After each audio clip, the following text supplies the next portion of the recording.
Good morning, everybody.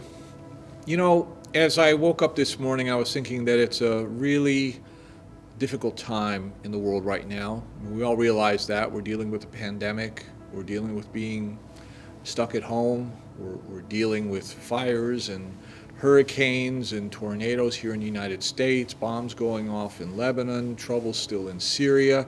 And now, on top of everything else, we as Armenians have to deal with the fact that our homeland is being attacked.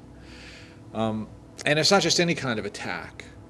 It's an intentional attempt by the perpetrators of the genocide to complete the task that was left unfinished in 1915. These are people who are determined to remove us from our land and to remove Armenians completely from the face of the earth. It's been their agenda, and it's what they continue to want. As I was thinking about this, my mind was drawn to a passage from the Gospel of John, and I want to read it to you. It's a conversation that Jesus is having with Pilate during his trial. In John 18:37 and 38 it says this: Jesus said, I was born and came into the world to testify to the truth, and everybody on the side of the truth listens to me. And Pilate said, what is truth? What is truth? This is a great example in the scriptures of what happens when you ignore, change, or just fail to acknowledge truth. When you don't admit it. Pilate did not recognize the truth when Christ was standing right in front of him. And what was the result? That Christ ended up on the cross, dying at the hands of sinful men.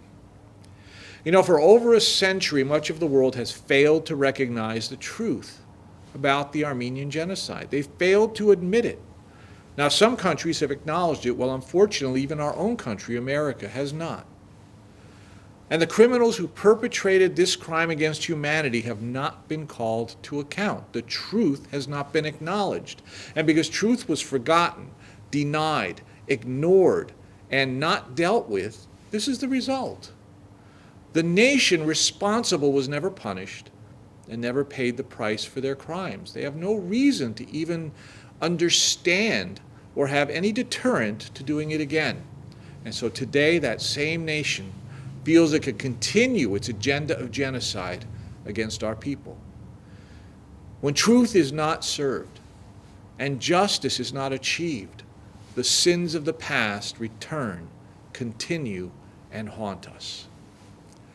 For this reason, I think our goal in all of this must not be only to stop the fighting and maintain the right to self-determination for both Armenia and Artsakh. That's a vital goal, but it can't stop there. There will never be peace. We will never be safe. Our borders will never be secure as long as the truth remains buried. That is the only healthy resolution to this issue. And it can only happen if the nations of the world will open their eyes and hold Turkey accountable for these crimes. Now, speaking about all that on an international level, I also want to say that there's a practical lesson in these verses for us. In our own lives, there are crimes that we have committed against God and against others. Crimes of sin, unforgiveness, insensitivity, hurtful attitudes, and disobedience.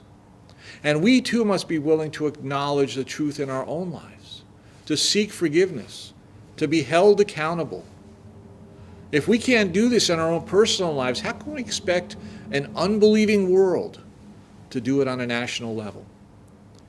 If we're not willing to deal with the truth of our past in our own lives, we will repeat those sins as well, and we will repeat that harvest into the future.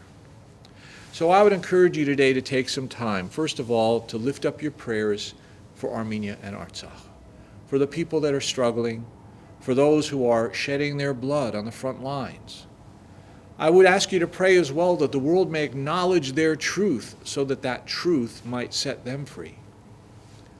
And in your prayers as well, examine your own life and see if there is any truth that you have been avoiding. Seek God in that. Seek forgiveness.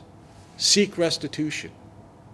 Truth unacknowledged will keep you in chains. But Jesus says in John 8:32 that the result of being his disciple is that you will know the truth, and that truth will set you free.